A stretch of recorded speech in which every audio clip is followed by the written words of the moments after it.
too many people have procrastinated, trying to get into government contracting, and we see what the Biden administration is doing for minorities, and I think it's high time we started looking into taking advantage of it and seeing how we can leverage what you know to start tapping into that space of government contracting. Absolutely, absolutely. Yes. So, first you said the Biden thing. So Biden, he essentially said that they're looking to double the amount of spending that's for small and disadvantaged businesses, right? So Mm-hmm. right now, there's already 23 set aside, 23% of all government spending must be spent with small and disadvantaged businesses. Now they're looking to double that, making it 46%. If they double that, first and foremost, no, there's already not enough businesses pursuing the 23%. Now Mm-hmm. there's double money and still not enough people. So we gotta, and this is for minorities to bridge the wealth gap. So this is our opportunity to really get in the government market and start pursuing these contracts because they're literally making it possible for us to become like financially free through government contracts. If you have any kind of business, like landscaping, cleaning, IT, transportation, construction, healthcare, you're a nurse, right? You can sell medical supplies, you can sell furniture, you can sell Mm-hmm. equipment, you can literally sell anything to the government, right? And by the way, don't DM me asking me if if you can sell this. Chances are you can. Do your own research. I don't got time to answer my DMs, right? But overall, though, if you have a business or you sell a product or service, there's an agency out there that buys what you're selling, right? I grab your course. I need to get my game up on government contracts. Yes, Chin. Yeah, they were in the program. Yeah. So oh yeah, by the way, your community is awesome, man. Like few of the people that reached out to me, I think like few of them also in the program, whatever. So definitely, hook you up.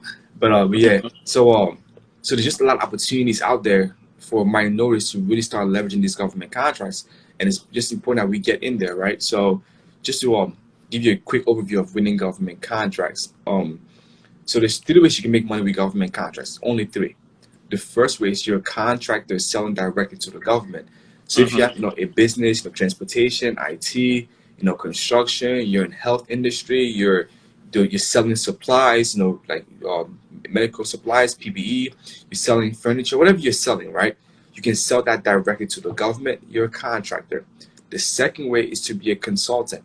As a consultant, you help other businesses sell to the government, right? So I have a few clients, right, that I work with. I have 17 clients right now. Well, yeah, that I work with to help them win contracts. It's like a 1 year contract with them where we work together to pursue these contracts. And Mm-hmm. then that's a consultant. And the last is to be a reseller. We are reselling supplies. If the government needs 1,000 water bottles, you can, Yep. go get a manufacturer, get a quote from the water bottles, add your profit on top, and resell to the government. Mm-hmm. So you can be a contractor, consultant, and a reseller, right? And you can literally do all three. We do all three because if I see something I like, I say, hey, they want me to come, clean this building. Well, I can clean that damn building and hire somebody to do it. So I'm gonna go bid the contract. If I win it, I'm gonna have people and put them on the job, right? Now I'm getting residual income, residual cash flow from putting those employees there. Because as a government contractor, your job is to lower the unemployment rate, right? By winning contracts and hiring people. That's being a contractor. If I also see a contract where it's to provide construction services, baby's calling. um, if I also see a contract which is to provide, if I see a contract where it's like, hey, we just might do some construction services, and I cannot, do that particular job, but I know, my man Emmanuel has a construction company. Well, guess what? Hey, Emmanuel, I found a contract. Let me help you win this contract. Right? Okay, cool. Now I help you win the contract. You pay me for helping you. Right. I'm a consultant, right? So anybody can be a consultant because right now there's not enough businesses doing government contracting, and most of them don't even know how to do government contracting. So if Right. you know how to win government contracts, and you find a business that has the resources, that has the financial capabilities, Mm-hmm. all you have to do is help them win their contract, right? And that's why I've made so much money in the government market because I'm finding businesses that are already established, making millions already, just in the commercial space. And say, hey, have you heard of government contracting? Here, Mm-hmm. let me introduce you to it, right? Then we hit off because they're already so established in the commercial space, right? So that's why I love being a consultant. And the third is to be a reseller. If I look online right now, I can easily find contracts where they need, janitorial supplies, medical supplies, maybe even furniture, maybe even like generators. maybe like office supplies, school supplies, pens, toilet paper, like supplies, right? They need material supplies, lumber, right? I can now call a vendor and say, hey, I need, 25,000 pens, right? Or 25,000 t-shirts Mm-hmm. or lamps or furniture. What's my quote? Hey, it's only $100,000. Thank you very much. I'll get back to you. Then you say, okay, let me now submit my bid for $110,000. Now, 110,000. If you win the contract, you buy it for the 100. You sell it for 110. You made 10,000, and all you did was play logistics, right? And now, Yep. if you're in transportation, you can even cut some of that cost by driving it yourself, right? So now you're probably wondering, right? How do you get the money to buy these supplies if you are a reseller? Well, once you win the contract, right? There's different ways to get money. Before you even start doing government contracting, but when you start your business, go to some banks, have some banking relationships. Say, hey, bank, I'm starting a Mm-hmm. business and I'm gonna need you in the future, but I want you to know that I'm here. Okay, I want to plant this seed right now. I'll be following up with you when I need money. Just be ready to give me some money, right? Because So if you is go this to like a the personal loan or business credits? yeah, exactly, right. But okay, when you walk into the bank, right, and say, give me money, it's gonna be hard to get money right then and there. What I'm saying Mm-hmm. is, before you need the money, go with your relationships first. Like right now, Build like relationships. exactly like right now, I have like 10 banks in my proximity. They all know me. They haven't given me any money yet, but they know what I'm doing. So when I Right. do need money, I can call them and say, "Hey, I got a contract. I need let's say $100,000. Like you got me? Perfect." Now they already know me because I built a relationship for the past like 5 months or so, right? I Mm-hmm. followed up with them. I told them my business plan. I told them what I'm doing already, and they liked it. So, because you gotta think, the bank makes money by giving you money. That's True. how True. their job is to give you money. So if they're not giving you money, it's because you You are know, doing something wrong, right. right? You need to Or fix your credit, fix your exactly, life. exactly. Or they don't trust you enough to pay them back. Because the biggest thing Right. is they need you to pay them back, right? Mm-hmm. So when you ask for money, go say, listen, my number one priority is to pay you back immediately and to make you a lot more money because I'm gonna keep coming back because I'm doing government contracting. I'm able to win contracts, and you give me the money that I need, and I'm able to use that money, to grow my business and make you commissions because you get paid off giving me money. So Right. my job is to be a long-term relationship with you, right? And the beautiful Mm-hmm. thing about okay, let me just give you one extra tip. So when you go to the bank, your job is to interview them to see if they are a good fit for you, not them interviewing you. So when I go to the bank, I say, hey, are you a centralized or decentralized bank? Right? Who makes the decisions? Is it in-house or is it somewhere in Massachusetts? And that's where a lot of us make the mistake. We're going to the banks and allow them interview us instead of Mm, us asking these questions. We exactly. need to know like the key players, the decision makers in the bank, because those are the people that you build a relationship with. And when it's time for you to get those business credit or business loans, it's easier for Exactly. them to just take care of you. Exactly, right? So when I ask myself, are you decentralized or centralized? It's like, whoa, no one's asked me that. I said, well, because yeah, I'm different, right? So they said, Mm-hmm. well, we're centralized, they're in-house. Okay, perfect. That means that they make the decisions in-house. So I asked them, so are you can you lend out money? They say yes. Okay, perfect. What's your lending limit, right? What is your lend? Because they all have different lending limits. So Mm-hmm. what's your lending limit? Or your lending limit, Emmanuel, is $100,000. Perfect. It's my lucky day. I only need a 90, Yep. right? And now, so you know that make the decisions in house. Your lending limit is 100, so I'm gonna ask for 90. So now my job is to promise you and convince you that I'm gonna pay you back, right? Mm-hmm. Because you're not gonna give me a look, I'm gonna pay you back. So now I have to sell you, say, hey, I plan on doing this for my business. I don't need the money now, but when I do need it, just know I'm gonna call you first. Now my Mm-hmm. job from now to when I need it is to just keep following up and just let you know I am serious about growing my business and I will always pay you back. I'm also gonna bring you more clients to build your books up, right? So now Mm-hmm. you've planted the seed. Now go and start bidding contracts, right? When you win the contract, call them. Hey, I told you I was gonna call. I need 90 today. Then it'll be more likely for them to give you because they've worked with you for a period of time, and even then they cannot even advocate for you, right? Let's say the decision has to Mm-hmm. go to a different location. They can say, hey, I've talked to Desmond for the past 7 months. Like, I trust him. I believe in him. He's gonna pay us back. I think we should give him this money. because she wants somebody on the inside that's gonna fight for you, right? So it's important to build those banking relationships, right? So that's the first way to make sure you're good on the finance side. Another way is if you win the contract, you need money like yesterday. You can also get factoring companies in logistics and transportation. Use factors all day, right? Because I did Sure. logistics, so I was always booking loads, and then the factory would pay it, and I wait for my customer to pay. The same Right. thing.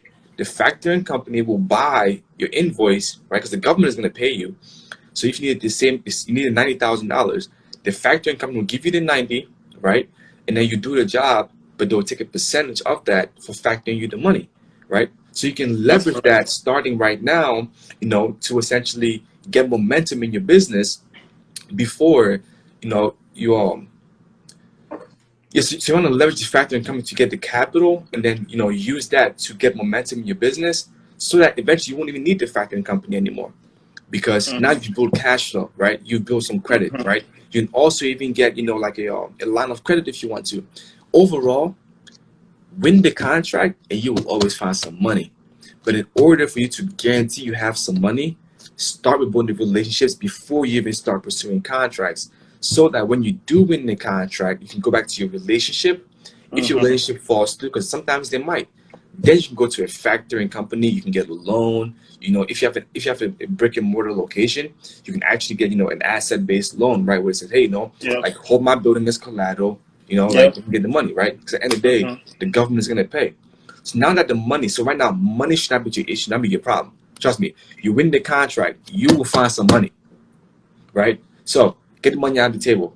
Step 2, go find a contract. So now, okay, well, the 3 ways to win contracts: contractor, consultant, and a reseller. Contractor, you're helping somebody else do the job. No, contractor, you're doing it yourself. Consultant, you're helping somebody else do it. Reseller, you're the middleman between the company, Government. the vendor, and the government.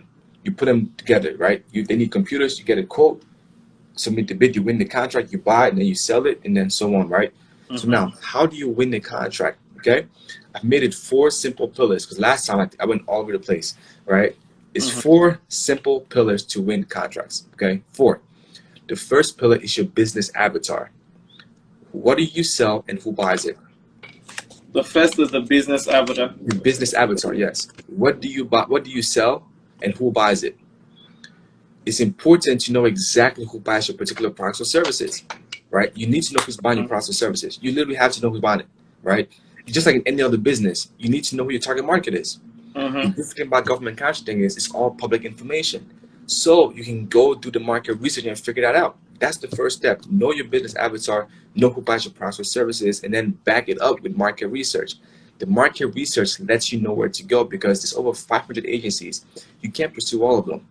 Sure. Find your top 5. Focus on them, right? Because they're spending billions and trillions of dollars. So focus on 5. Trust me, you make a lot of money from those 5. I know people that are making millions and millions with just one agency. You don't need 20. You just need 5 good ones, and focus on your top 3 realistically. So your business avatar is the first pillar. What do you sell? Is it a product? Is it a service? And then, if so, who's buying it the most, right? I'll give you another gem. To do that business avatar, you're going to use fpds.gov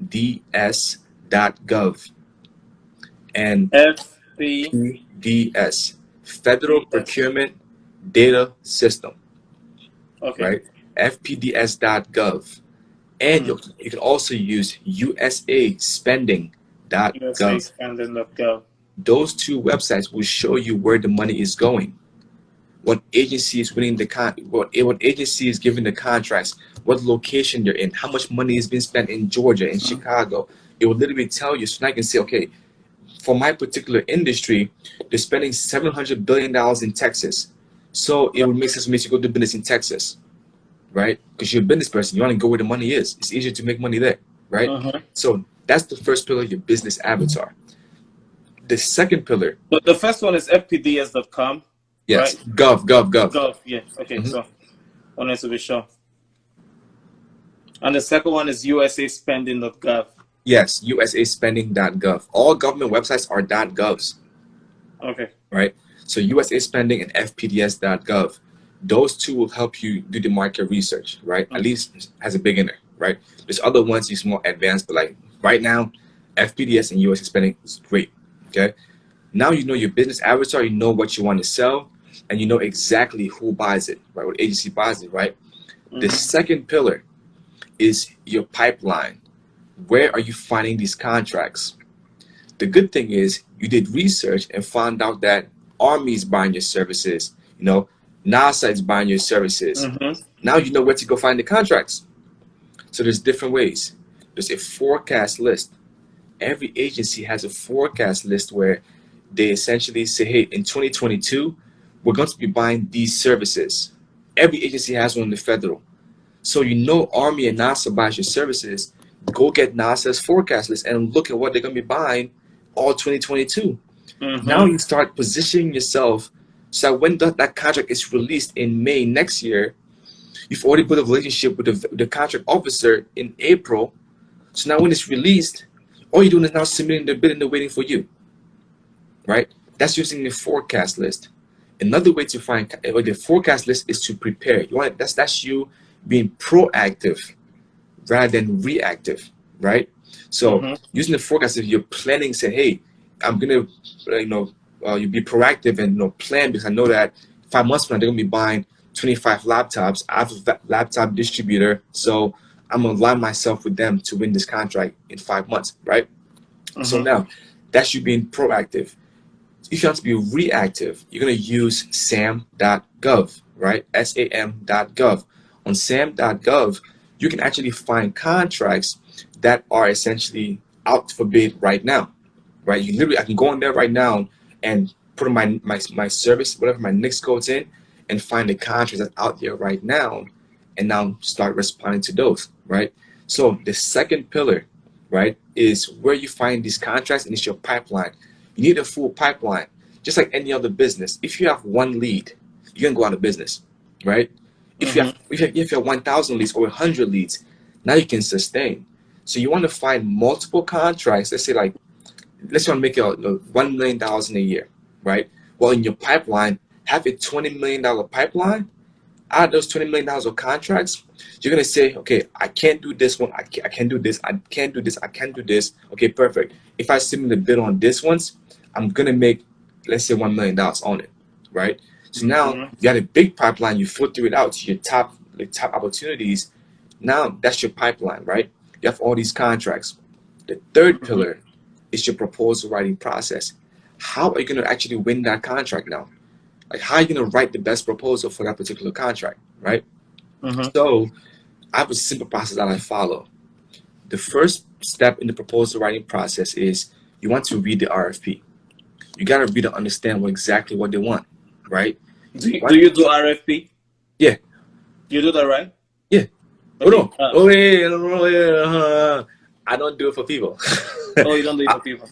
I'll teach you how to do it. 'Cause I do my own, right? And my Mm-hmm. high level clients, like I'll work with them to do it, right? But if you're brand new to the government market, I'm not doing it for you. You gotta learn first, right? Because people try to pay me to do it. I'm like, listen, like I can do it for you, yes, but let's say I go away tomorrow. Now what? Now you're stuck because you don't know what to do, right? You didn't know what it took to get to it, and on top Mm-hmm. of that, you're not gonna really appreciate the effort of writing the proposal because you've never done one before. You can't always pay somebody to fix your problems. You gotta learn how to do it, you know. Okay. So Well, I was just asking for a brother who's interested in RFP. yeah, That's I why I gave know, him your yeah, number. yeah, I know, But yeah. and usually when they reach out to me asking me, I say, yeah, no, I'll help you with it, but I'm not going to write everything for you. Mm-hmm. I'll get on a Zoom call with you, we'll work it out, and I'll help you structure it and teach you exactly Mm-hmm. what goes into it. Then when you understand it, you can now hire somebody and say, hey, I need you to do the RFP, but you need to Mm-hmm. follow these guidelines because now you know what to look for. That's the most important part. Okay. I want you to know how to do it before you hire somebody else so you know how to grade them. Because Mm-hmm. people hire people that RFPs all the time and they write terrible RFPs. You don't win, but you waste a lot of money because you don't know what to expect. So I'd rather give you the expectation, say, hey, this is what goes into it. Make sure you do with this. And I can tell them, hey, that doesn't look good, fix that. Do a better job, right? Mm-hmm. So with the RFP, which is the third pillar, the proposal writing, right? The reason you need the proposal writing process is because you don't want to keep reinventing the wheel every time when you find a new contract. You're Yeah, gonna go crazy. you need a framework. Exactly, right? And that's why we're able to pump these proposals out because we have a nice framework that we follow. right? So when you read the RFP, right? Well, first, before I tell you about writing the proposal, there's two types of proposals. There's an RFQ and an RFP, right? RFQ is request for quotation. So my man street sweeper right now, right? So with his jobs, it's probably going to be RFQs because he does cleaning, pressure washing cleaning, right? So an RFQ is request for quotation. We have a job. It's not too complicated. We just want the best price, right? So who has the lowest price? That's going to be an RFQ, right? Mm-hmm. So when you're responding, it's usually going to be just fill out the paperwork and put your price, put your price on there. It's very simple, right? And those are mostly going to be like supplies. I'm not supposed to be. That's mostly going to be like supplies, quick opportunities, small jobs here and there, where they just need somebody to come in here and do it as an RFQ. The RFP, request for proposal, that's more technical. I want you to write your solution. How are you going to solve this problem? I need your Mm-hmm. experience, your past performance, your references. That's you actually writing the proposal, right? So the proposal writing process is for the technical one, which is write your solution. The RFQ, you just read it and then fill out the paperwork. Put your price on top, right? So that's why if you're starting out, you want to do reselling, it's mostly RFQs. It's easier to do that. You can call them, get a quote, fill the paperwork, submit the bid, right? Proposal is Mm-hmm. more technical. They want to see more past performance and things like that, right? Detailed information of what you have to offer. Exactly. And that's why the RFPs are usually for solutions, or usually they're actually services. Like, hey, come provide this service for an extended period of time, right? That's you have to write your solution. So when you're writing your solution, right, how do you write that proposal, right? You need the process so you have reinvent the wheel every single time. So the first thing I do is I read the RFP and I highlight everything that's important, right? After I read Mm-hmm. and highlight it, and I'll use what I highlighted to create an outline, because they're going to tell you exactly what to have in your outline. They're going to say, we want a cover page, an executive summary. We want to Mm-hmm. know the consultant's approach. How you're going to solve this problem. I want to know your past performance, your technical capabilities, have your financials, your references, right? They'll literally give you that list. Now you create your outline based on that list. Cover page, executive summary, or cover page, table of content, executive summary. My approach, my past performance, right? Now you have the Mm-hmm. outline. Okay, let me come in there. In the event that you don't have any past performance, how do you Hmm. approach Okay, contracts? great question, right? That's the fourth pillar, right? So Okay. yeah, so the proposal, right? So that's you have the outline now. Now you have the outline. You have to now start writing your solution, right? Because they told you the outline inside the proposal. You have the Mm-hmm. outline. You start writing your solution. When you're writing your solution, right? You want to focus on being solution oriented. You're there to solve a problem. The government is a low risk agency. They don't want to mess it up. They want you to solve a problem. Write the best Mm-hmm. solution. Second, you want to be risk averse. The government does not like taking risk, right? So show them that you are a low risk investment. Mm-hmm. Third, be cost effective. The thing with proposals are they don't care about the price. They want the best price, right? No, they want the best solution. They'll pay $1 million more if the solution is exactly what they want. For RFQs, oh yeah, they care about the price. They want the lowest price. I'm not going to charge you. Let's say for cleaning services, if he can do it for $100, why are you charging me 200? It's just cleaning, right? Now, if Right. it's hey, come provide this IT solution over here, he's charging me 1 million, you're charging me 5 million. Well, which one's better? You see what I'm saying? So proposal is more so solution. So you have to be cost effective, not the highest price, not the lowest price, but the best price where you get tremendous value, right? And you're able to solve the problem, make a profit, because they know you're in business to make money. They don't want to skim you, right? So Mm-hmm. you want to essentially provide the best price that gets you tremendous value, and you're making money and solving the problems. They also want to be value driven. How much additional value can you provide in your proposal?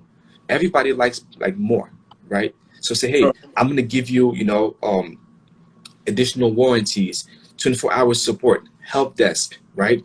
I'm gonna repair everything, like insurances, whatever. Like give them additional things to make them having peace of mind that says, hey, if all else fails, you know, the additional value would compensate, right? And the Yep. last pillar is you want to be persuasive. Why you? Why should they give you the contract and not me? Right? Mm-hmm. So the question is, how do you become persuasive?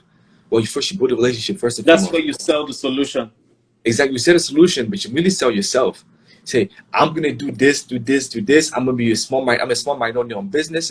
Oh yeah, by the way, everybody can ask me. Your set aside, your certification. That is not the cake. People DM me all the time saying, I have a certification. I have a certification. I want to win government contracts. Having a certification is not a strategy. It's Mm-hmm. not. You need a strategy. What do you sell? Who buys it, right? The certification is the icing on the cake. It is not the cake. I'm going to keep saying it. It is the icing on the cake. So present your solution and then at the end say, oh, yeah, by the way, I'm a women-owned business. Oh, Mm-hmm. really? I didn't know that. Awesome. But if you leave with the hammer women-owned business, give me a contract, they'll say, well, so are all these people right there. What can you actually do? You see what I'm saying? So just that little switch will change your perspective on everything. So when you're writing your proposal, you want to be solution oriented, risk adverse, cost effective, value driven, and persuasive. You want to persuade them to give you the contract, right? If you simply implement those 5 things inside your proposal and you follow the outline, you're gonna be in a better position than most because you're not really focused. Like most people are not focusing on being risk adverse, value driven, solution oriented. They're not thinking about that. They're just writing the solution, right?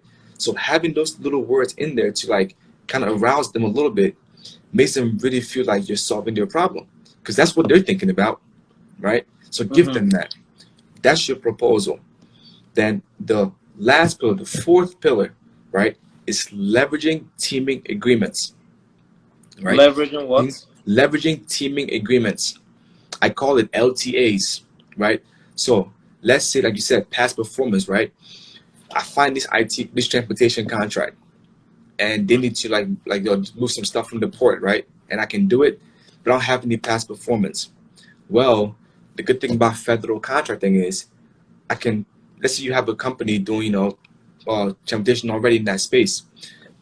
You have the past performance, and I have the resources. Hey, let's do a teaming agreement, right? Let's means company A and company B come together as one company to pursue this contract. After this contract is done, we both go our separate ways, right? So Mm-hmm. if you don't have past performance, find somebody that does, right? Sure. Find a company, say, hey, let's do it. I found this contract. I think we can do it. You have past performance. I have resources and capabilities. Come on, let's make Mm-hmm. it happen, right? Because that way you can be able to win bigger, more lucrative contracts because you're adding capabilities. And what's that do? It makes you look like a low risk investment because now the government sees that, hey, it's two companies instead of one. I like that. It makes me sleep a little better at night knowing there's two people going to do it, right? Now you're playing their game, right? And let's say you don't want to partner with another company, that's fine. Hire somebody, make them a 1099. If I hire you and you work for my company, now guess what? Your experience is my experience. In Yep. transportation, what do they do? They say, we have combined 150 years of experience. That's what they say, right? That's Well, correct. if I hire you and you work for me, your experience is my experience now. So I can leverage that and submit the bid. But it's important how you phrase it in your proposal. You don't want to say my employees have past performance. You want to say company personnel has past performance providing X, Y, and Z. So now as a company, you have past performance, but individually I don't, but the company has past performance, right? So it's all in your phrasing, those small things like that that really give you an edge, right? So the last pillar is leveraging teaming agreements, and that's the only way you'll be able to scale and win multi-million-dollar contracts is by partnering with other businesses, right? So you talk about the past performance, that's the LTAs, right? You can also use LTAs to pursue larger contracts, to where let's say you find, well, it's still the past performance thing, but let's say you find a $20 million contract, right? Well, and you it's set aside for women-owned businesses. We are males. We cannot bid on that contract, right? Mm-hmm. What can we do? I can partner with women-owned business. She has a certification. Hey, let's do a teaming agreement. You leverage your certification. You leverage my resources. Now we work together. We both make money, right? Now Yeah, let's and say you can also come together with your sister, your brother. exactly, As long as the lady has 55 or so percentage in the business, you're fine. Then hmm you can do like exactly. 45, Well, it's 51. 51%. You So, just need ownership. That's it. You just need ownership of the mm-hmm. company, right? Yep. 51%.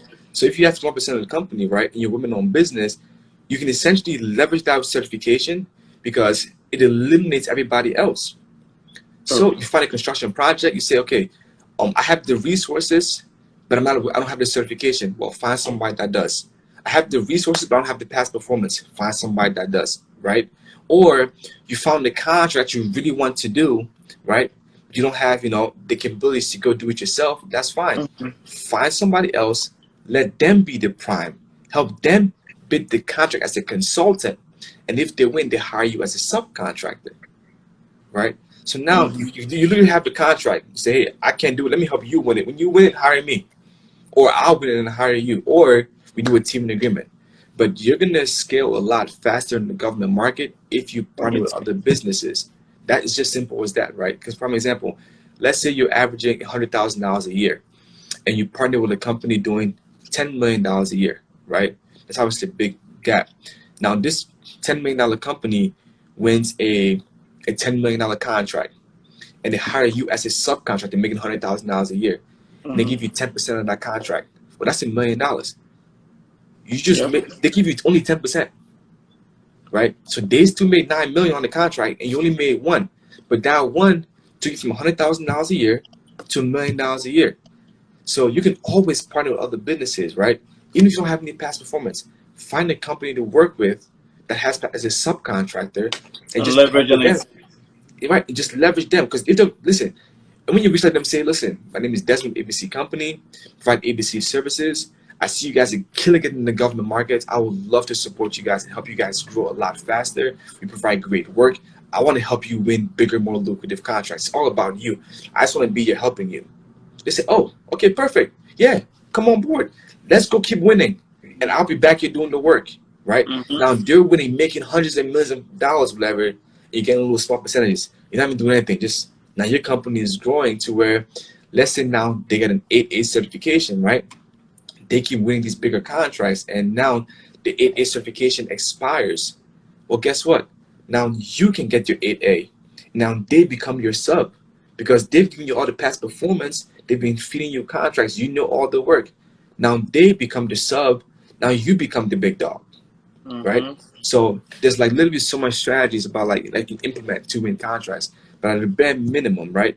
There's literally three ways to make money with government contracts. One, you're a contractor selling directly to the government. Two, you're a consultant helping another business sell to the government. Now, the thing with consulting is there's a lot of businesses that need help. A lot of businesses that need help, right? So you actually make a killer, like a big business, just helping other businesses win. Make sure you deliver results, by the way. Don't scam people. Deliver results, right? And the third is to be a reseller, reselling supplies to the government because they buy everything: socks, food, like commissary, weapons, missiles, boats, cars, furniture, like you name it, like everything the government has. You gotta think the government is an organization. Mhm. So they just print the money. So when they print this money, they have to use it on certain services, right? Everything that they use on is a contract. So Mhm. if they need the roads fixed, that's a contract. They want to go to space. Elon Musk is getting big government contracts, right? Because they want to participate in that, right? True. There's a big disaster going on, like the FEMA contracts, right? Where like hurricane comes and wipes out everything. Guess what? Mhm. That's big government contracts. We need cleanup services, debris removal, right? Supplies, water, medical kits, generators, tents, right? So find any disaster in the United States. There's government trying to And solve tap that into it. disaster, right? And also with the transportation. So I know that you have to pay for on transportation, right? So let me talk about more transportation. So Mhm. transportation is a great industry in the government market because they're always transporting things, right? Now, most of the time, right, to win like a big the transportation contracts, they usually tend to go to those big companies with like 500 trucks, right? So they will Mhm. give them the big $20 billion contract and have those big companies work with small businesses, right? Because big contracts, they have to use small businesses. So if you have a trucking company, you have a trucking fleet, reach out to those big companies and say, hey, I have a fleet of, 15 trucks. Let me get some military freight. Let me get some government freight. Now, they might give you 85% government freight and 15% commercial. They don't want Commercial. to give you all the government, right? So they'll balance you, but that's past performance for you. That's if you're just doing straight dry van, flatbeds, right? Mhm. Now, the other side of transportation is where there's a service and transportation. There's government is always moving, they're always relocating. So what's that? That's transportation. They might need you to come pack up this apartment, put it in all the boxes, put it in your box truck, and transport it to this destination. Unpack the box truck, put it back in the house. It's a transportation contract, but there's services on the side of it, right? Like, hey, provide the labor part, right? So most government contracts in transportation are going to be like that. Like relocate. Like, promise, I saw one the other day where they needed 130 houses, like residents relocated. Mm-hmm. So you obviously a box truck company coming in, pack up all 130 of these houses, right, in boxes, and literally take them from this location and move them in this location. That's transportation. But you need some young men to come pick up the stuff and pack it up, right? I Mm-hmm. saw another safe where they wanted to move 36 safes, right, 2 miles down the street. Now you got bring a dolly, pick up the safes yourself, put it inside the truck, transport it, and unload it. Right? Right. It's not gonna be under the general freight NICS code. It's gonna be under a moving NICS code. Right? So it's Mm-hmm. important to know like what other ways can your services be used. Right? So let's say even if it's like a you find a contract where it's like a construction contract, but you know that they're gonna have to transport the supplies. Well, call the company and say, hey, I saw you won this contract. You're gonna need to Mm-hmm. transport some supplies. Let me be a subcontractor, right?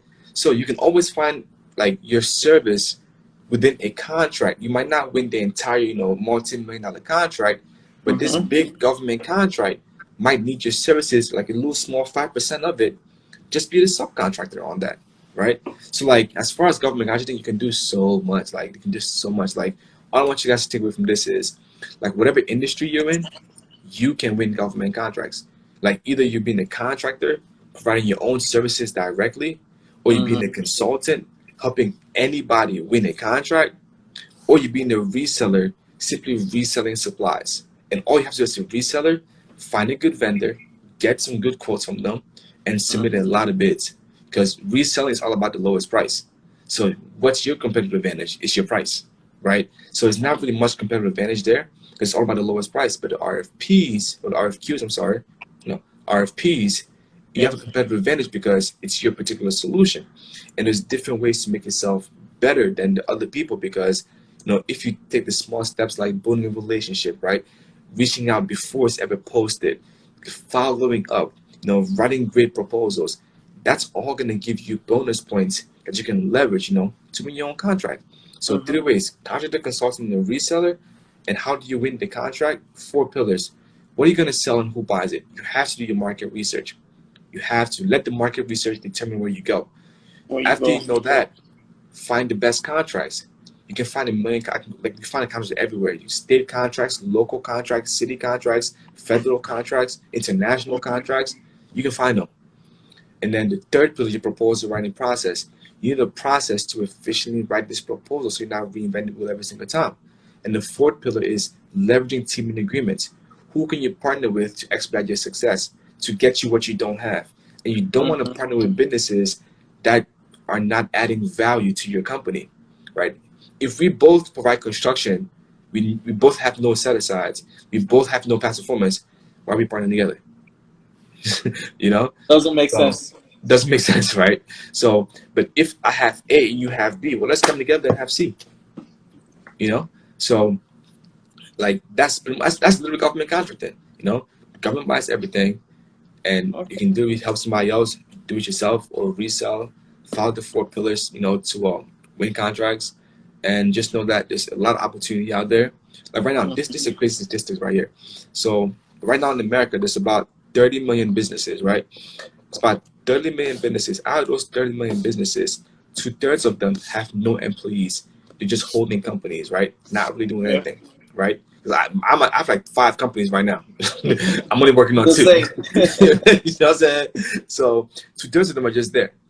Now that's leaving only 10 million real companies trying to grow every single day, right? Mm-hmm.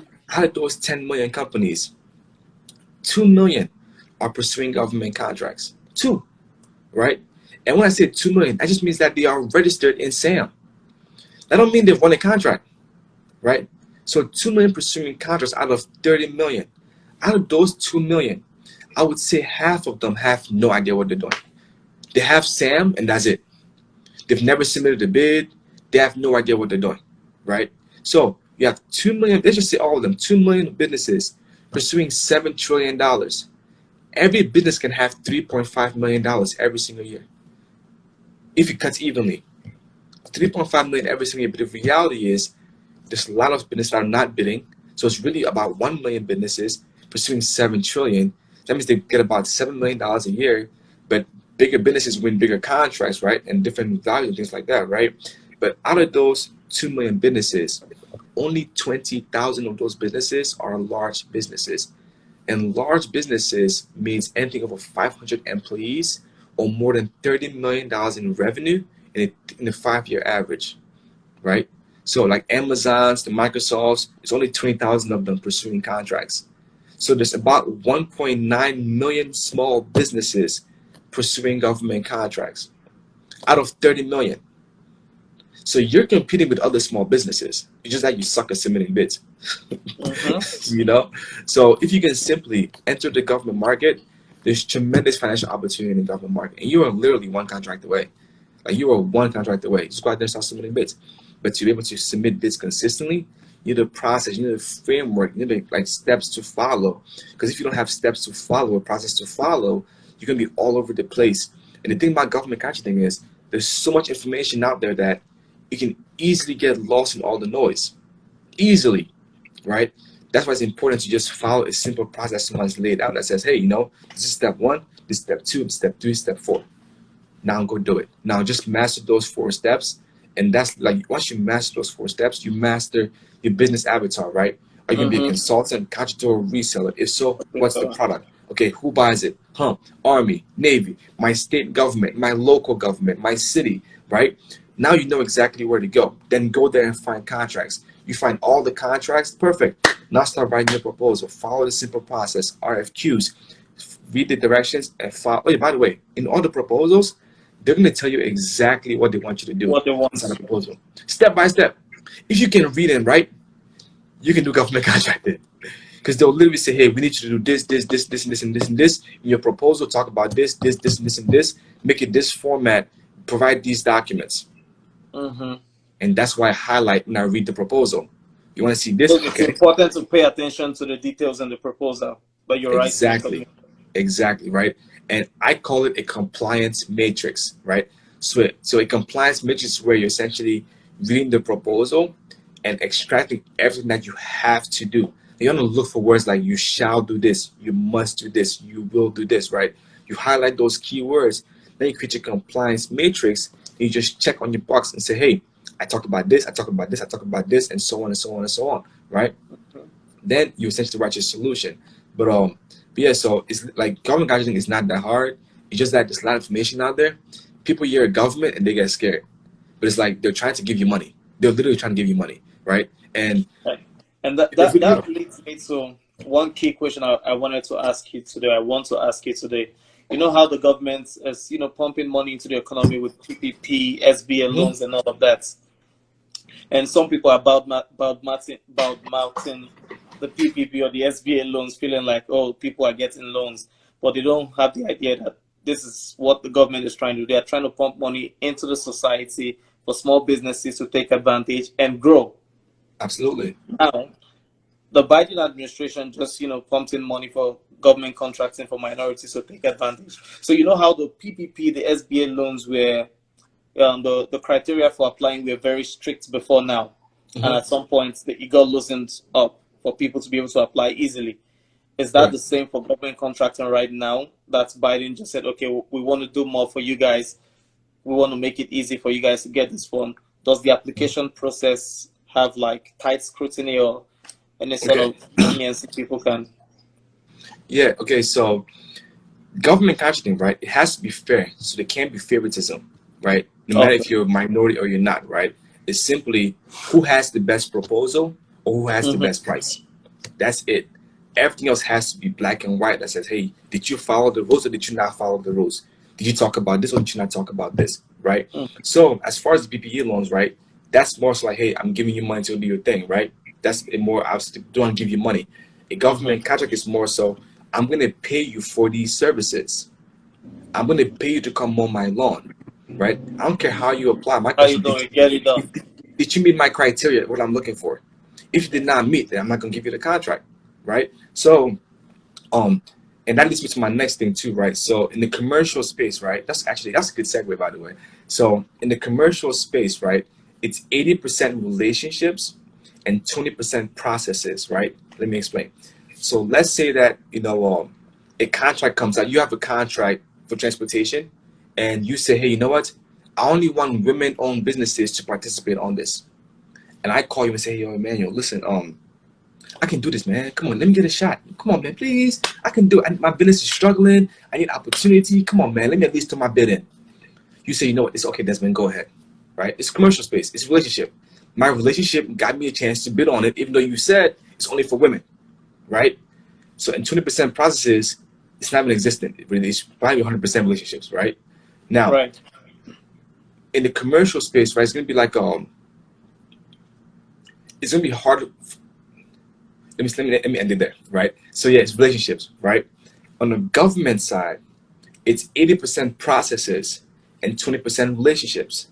So the processes, the government has a need, they're gonna say RFI, RFP, or RFQ. You're gonna respond and give them exactly what you can do, and they will decide who wins it. It's not no, hey, I'm a woman. It's a set aside for women, but I'm a male. Can I still bid it, please? They're gonna say no. You're not a woman, so no, Okay. right? So it's strict processes to do government contracting. Commercial, I can finesse my way into the room, right? Government, follow the rules. Now the relationship, that 20%, right? It's a small 20%, but it'll go a long way. They're still gonna follow the processes, but your relationship might have them look at your contract a little bit closer, you know? So you still want to get the relationship because that's literally the icing on the cake, and that's why most government agencies think about it. Like they work 9 to 5s. That's their job. They're working for a big payday at the end of their career. They don't want to Mm-hmm. mess up their pension by giving you a contract because they get performance reviews, right? So you essentially want to make sure that you're delivering tremendous value and they're not risking, their pension, right, by giving you a contract. So that 20% of relationships is more so for you to put a relationship, make them trust you by delivering a great service, right? Always following up, communicating well with them. Because now it makes them easier to actually just call you and say, I need you to send me the bill on this contract. Or I'm going to set this aside for women owned business because I want you to send me the bill on it. Or I'm going to actually extend the contract because you're doing a very good job. Because they don't want to change and get a new person in there that's going to mess it up for them, right? So relationships go, it's only 20%, but it's a big part of the 20%, right? But it's mostly like, I mean, you can go without the relationship and just do 80% processes. You probably still win a few of them, right? Because you're still, at the end of the Mm-hmm. day, it's still processes, right? It's either the best proposal or it's not. And the beautiful thing about contracting is if you did not win the contract and you think you were cheated, right? You can protest it. You say, hey, I think I should have won this contract. Why did I not win? I'm gonna protest this decision. Mm-hmm. Now they'll have to go do a whole review, right? And now that might burn the relationship with the agency, right? But it's your right. Now, if it's like $100 million contract, yes, protest that thing, right? Because that's a lot of money on the table. Mm-hmm. Also, if you lose the contract, you can request a debrief meeting. You say, hey, I lost the contract. Why? They're obligated to tell you why you lost. Now you know why you lost. Go fix it and try again, right? It's a good tip right here too. So let's say right now you're looking online, you find a contract you really like, you really want to do it, right? And Mm-hmm. but you don't have a relationship with that agency. One thing I've started doing lately is I will purposely not bid the contract, right? Because I know next year it's gonna come back for recompete, right? So I'll see if I can definitely do this contract. It's a 1 year contract. We can definitely do this one, but I don't have any competitive advantage. So I'm not gonna bid on this one. These next 12 months, I'm gonna be watching the company that won this Beautiful. contract, seeing what they're doing, and I'm gonna build a relationship with the agency and tell them, hey, I didn't bid it this year because I wanted to, get to know you first, see if it's a good fit. But guess what? Next year, I'm gonna bid on this, right? Now you have 12 months to prepare for that contract, and you're following up every single month with them. Hey, just checking back in. Are they doing good? Good. I'm watching. I'm coming. Then, right, and then let's say a few months before, right, you still keep following up, and they put the proposal out there.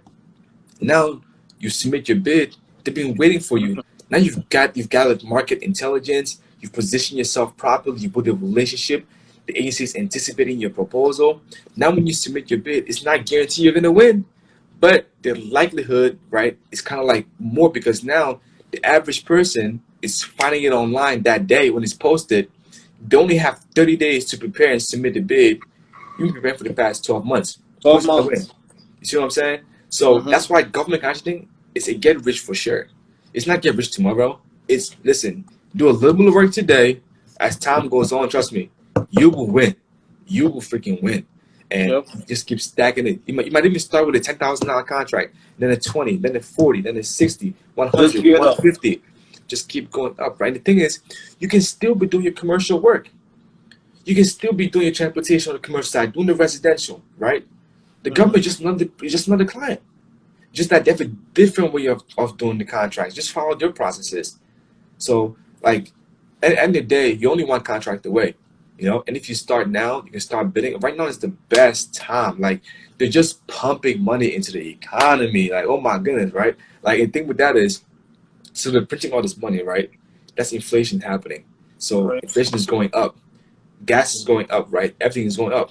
So what they did was Biden said that all federal contracts now have a minimum wage of $15 come 2022. Well, it's going to be implemented by 2025, right? So all federal contracts have to be updated with a bare minimum wage of $15. Now, so let's say in a year, you usually make $20,000 in a year, right? Now with this new rule, you make 25,000. Well, you made $5,000 extra, right? That's good. But guess what? You're paying more for gas. You're paying more for supplies. So the question is, did you really make an extra 5,000, or did he just finesse you? I think you just got finessed, right? So Mm-hmm. yeah, it looks good. Yeah, $15, but guess what? Everything else is going up. So you actually maybe be taking home less money because you have to pay more, but it looks better because now I'm making 25,000. But if you do the numbers, you see you're losing money, right? So there's a lot of printing going on. And the good thing about government contracting is when they print it, the only way they can spend it is for small businesses, Sure. right? So doing government contracting, you're literally going to the source. If there's a pandemic going on, a recession, a crisis, a war, guess what? They actually print more. COVID happened. They spent an additional $2 trillion. PPE supplies, medical supplies, research, houses like those different pop-up shops for like the vaccines, right? Mobile vaccinations, right? Like that's all government contracts. The government cannot go to Walmart and buy what they need. They have to put a contract out there. Say, hey, Sure. public, we need this, right? Now I can go into the details about like the different like thresholds, like a micro Mm-hmm. purchase is $25,000 or less. You know, a simplified acquisition is $250,000 or less. Anything under 250 must go to a small business, no questions asked. So Dell, Microsoft, Amazon, if it's under $250,000, they cannot bid on it, right? It has to go to a small business under 250. Over 250 is full and open. But if there are two small businesses that can do that contract over $250,000, it must go to a small business. That tells me that the entire government market is open to small businesses as long as there's two small businesses capable of doing the contract, right? And the Now, government is doing a great job of, prioritizing small businesses right now. So now is the best exactly, time to own a business. To have that exactly. side hustle. Just go get your LLC registered and And just start start. something. That's it. And my And next question would be, do I have to have an LLC registered to take part in government contracting or be a reseller or a consultant? yeah, so to be a contractor, you need an LLC, you need a business, you need a legal entity. Right now, you can be a sole proprietorship, but that's not smart. You know, get an LLC. It's $300, and plus you can use the tax write-offs. You write off everything, right? As an individual, you can only write off so much. So yes, just get an LLC, protect yourself, and bare minimum, protect yourself. Don't be an idiot, right? Exactly. So yeah, as a consultant, you don't need an LLC because you're helping the person with the LLC or the business, you know, but still get an LLC to protect yourself. It's still smart for you to get one. Exactly, right? If you want to do a reseller, yeah, you need a company because you're gonna get, either vendor credit, business credit to buy the supplies. Any day you want to do business, get an LLC. Matter of fact, even if you're gonna be an employee, get an LLC and have a small side job because as a business owner, there's so many more tax advantages than there are to an individual. As an individual, you get $12,000 stamp deduction. That means that anything, if you spend more than $12,000, right? If you have receipts, that's fine, but at the bare minimum, it's $12,000. You can pay a whole lot more money on state and federal taxes. And what they're doing right now, they're increasing taxes. Especially you make over a certain amount of money, you're gonna pay more in taxes. So how do you protect yourself? You have a company, you can write off all these different expenses in your business, and then you can take a loss when you file your taxes, but you really didn't take a loss. You just spent the money on your business. Like I made some money this year. I filed my taxes. I ain't paying nothing in taxes. I'm not sure to say it. I ain't paying nothing because all my stuff was business. Like right now, like my apartment, it's a business expense. You know, this is my desk right here. I do my work here all the time. I'm up late. This is my business expense. I can write off half my rent. You know, the TV I bought was entertainment. You know, so if I guess you're talking about business, hey, we watch TV. You know, then we go out to eat. Correct. Plus we talk about business. Is a business expense, right? So why do you think the rich don't pay taxes? Because the tax code is designed for you to have a business. It's not designed for you to be an employee. Like you continue to pay more in taxes if you stay exactly as an employee. Exactly. You need to take advantage of owning an LLC, whether you have it going, have something going or not. Just get an LLC, Absolutely. get it registered. Just like some people have like 5 of them registered, and you just use like 2 of them or 3 of them. Exactly. But get an LLC. You never know when you will need it. Exactly. A prime example, right? The PPE thing, right? So I had created a little company for my little brother, right? He had never used it, but I had created it before 2020. Guess what? He got a PPE loan. And guess what? He can write it. Money. Yeah, it's literally free money. $25,000. He got it for free, right? Now the thing with that is, he can, as long as he spends on the business, he can get it canceled, which we're working on doing right now. He got a free $25K, and his business never actually made $1, right? Yep. And the thing is this: if you simply follow the tax code, you can be very wealthy. That's it. If you follow the tax code, because think about it, right? These politicians, they write the tax code to protect their money too. It's not just to take yours; it's to protect theirs. Yeah, they do it for themselves. So exactly. So follow what they're doing, because they always leave loopholes. Because how am I going to build a cage and lock myself in it? I'm gonna put a back door.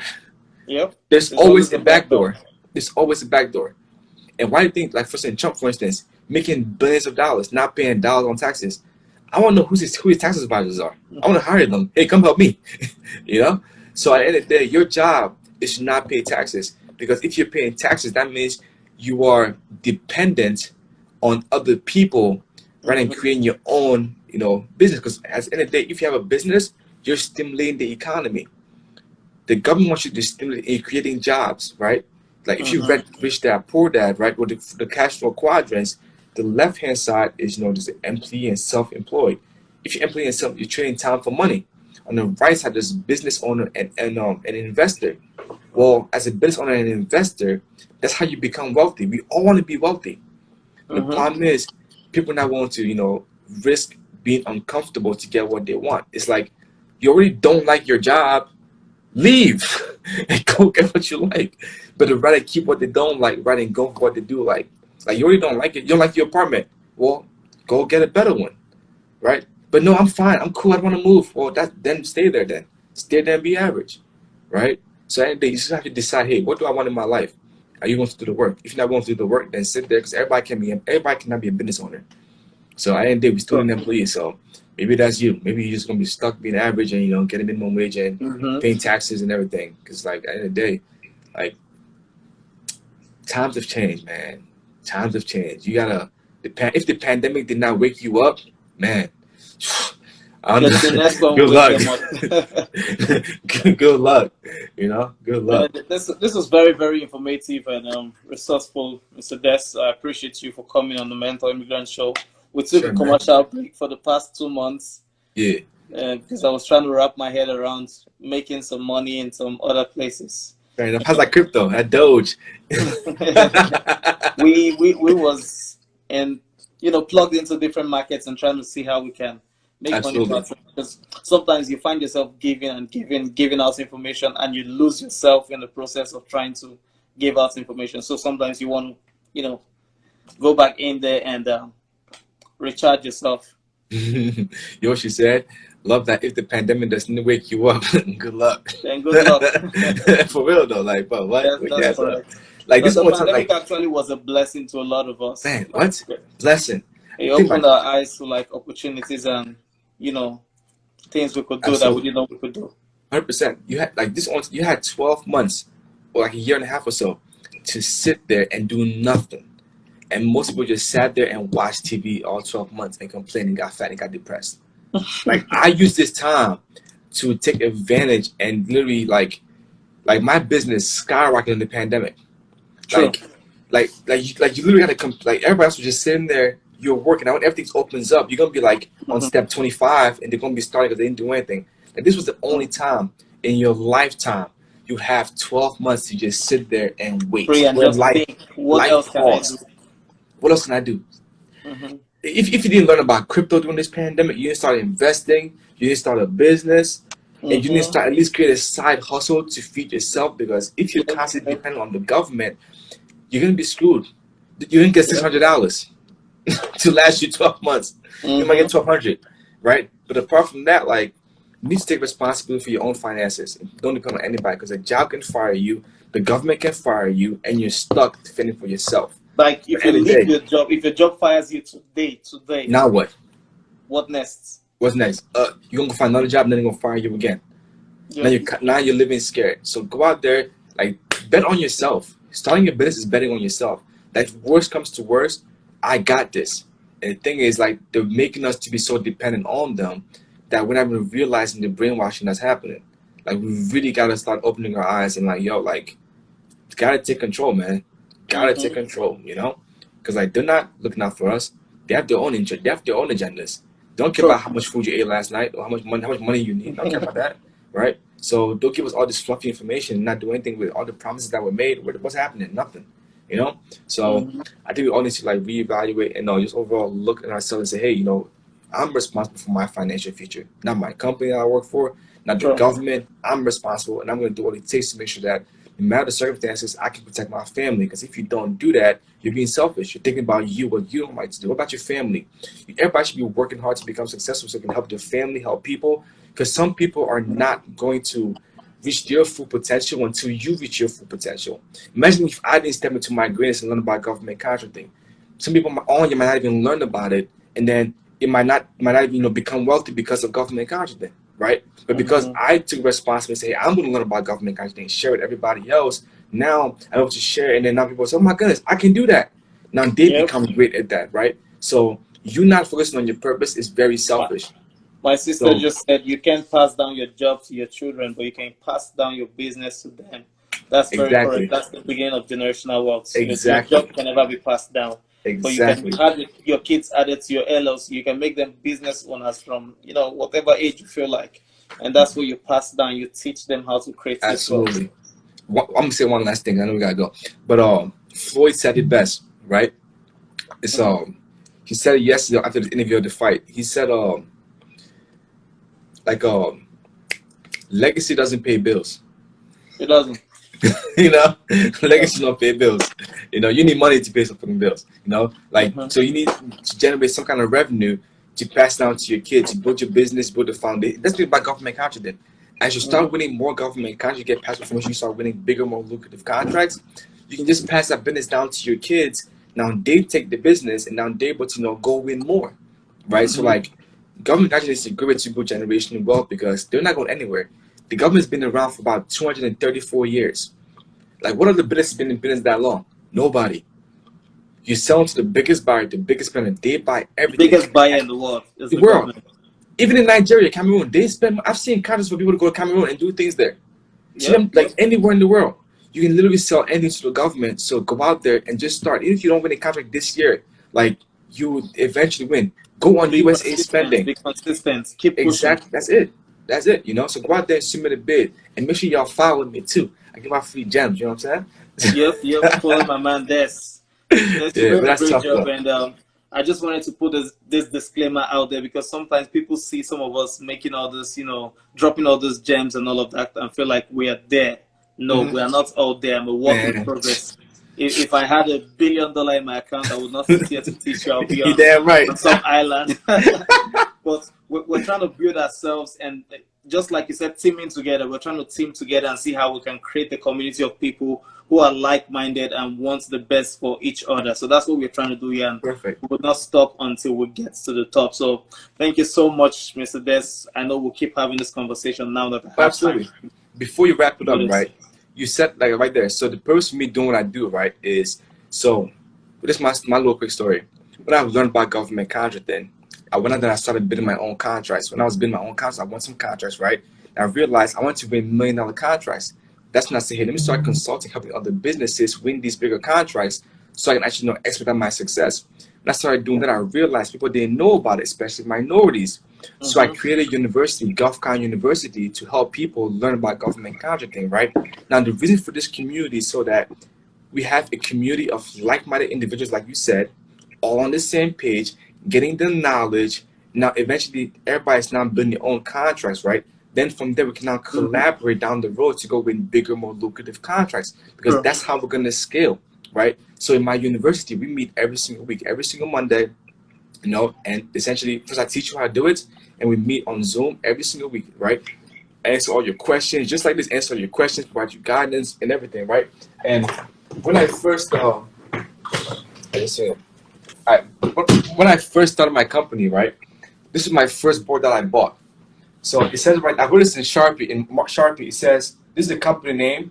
It says we control 1% of government spending, right? Now, it looks like it's a weird goal, right? But to control 1% of government spending, you need a lot of small businesses, a lot, right? Now, since not enough small businesses, what do? Well, let me teach the small businesses. Then now we all collaborate and go win a lot of freaking contracts. That's how you do it. Just like there's GSA, right? GSA is a public company that just works for the government. People don't know that, right? So essentially, GSA gets a $20 billion contract, and their job is to allocate those funds to small businesses. So what if we got a $20 billion contract, and our job was to allocate it to small minority businesses? The problem is there's no company like that, and that's what we're building here. So you want to join the community? Make sure you follow me. Join GovCon University, and let me know that you came from here, so that my man can get some credit, and some compensation. That's But right. overall, That's right. we're I trying love to conversations. So, but seriously though, like we're all like, this is one thing that we can do for the next 10, 20 years, honestly. And it all starts with learning today. Just taking one step and then taking another step, and then before you know it, a year's gone by, you're winning a $100,000 contract. Like, literally, go on YouTube, type in government contracting success stories. You will literally see that people can literally go from zero to hero in a short period of time. If you go on my website, you'll see this lady, right? One of my clients. She bought the university, and in 22 days, she won a $112,000 government contract. In 22 days, she knew nothing about government contract. The full testimonial is on there. Like, just listen to her talk. She said, I knew nothing, right? But I showed her exactly what to do. And just from this live itself, I told you what to do. Exactly what to do. I actually have a testimony of one of my followers. She's also like a client to me. She books me for events in Minnesota. And she called me one morning and was just praying and saying, MC Attraction, thank you so much for connecting me to Desmond. You have no idea how long my father has been doing government contracting for years. Like, I was super excited for her, because I didn't know just the conversation we have on this live can make someone this excited. I know you're talking about too. Yeah, she was just hyping me like, you have no idea how much this is helpful to me and my family. We know this business and we've been looking for how to scale. And I was just happy for her. And I told her, the day you hit the $1 million, remember there's an MC Attraction somewhere. Absolutely. So yeah, that's the benefit of what we do. It is. We don't do it because we're trying to make money from it. Money comes, money go. We want to make money, but we want to also affect lives. Impact, yeah. Impact over income. That's what we want. Impact over income. Because you might be my plug tomorrow. I might be your plug tomorrow. So why not learn from each other and lean on each other's shoulder? That's what we're doing. So teamwork makes the dream work, man. Teamwork makes the dream work. And the thing about government contracting is teams win, and you're one contract away. So go out there, start submitting bids, and I'm here to support and help, so let's make it happen. And yeah, man, like, I'm excited. There's gonna be the future looks bright for all of us, man. And I love what you do. Like, yeah, I honestly like. I wish what you do is so good for like especially immigrants, because we come to America and we have no idea what to do. Like what's step one? We always get nursing jobs. What else? Nursing What else? jobs, factory jobs. Well, that's it, right? And Everything's driving nurse. cabs. That's It's it. not like driving is bad. I know people who make 3,000 Yeah, driving, they're making a lot of money, but 5,000, there's but more. there's There's more. more, Exactly. right? There's more. So what you're doing is literally so good, because like you're literally giving access and showing information to people that like would not just find it on regular places. They have to go actually seek it. Just like on the platform, like you're doing a killer job. I love it. Your weddings are freaking awesome. Your little skits with your wife, like those are hilarious. No, and you look fly too. No, that's shit. not my wife. Yeah. That's actually a friend. Oh. Yeah, I that's thought actually it a was your friend. wife. Nah. Yeah, but overall, like I said, I'm very appreciative of what you do. Like, keep going, man. Like you really like impacting everything, and yeah, man. Kudos to you, honestly. Like for real, like Blessings, we blessings. need more people like you, honestly. Like sharing and just giving, like just pouring into. Like things like the more you give, the more you receive. So if And everybody just start that's how giving and much you learn sharing as it, well. You teach, you learn. The more you teach, the more you learn. The more you give, the more you receive. exactly, man. I know we're still gonna end the call for like the past 20 minutes, but yeah, man. Hey, it was a pleasure, and I'm Yep. yeah. It may happen. Oh yeah, and send me this video too. This is a good one. I kept it Okay. short, concise, and to the point. So go back and watch the replay, and definitely like it's like there's 3 ways: contractor, consultant, and reseller. How do you win the contract? 4 pillars: your business avatar. What do you want to sell and who buys it?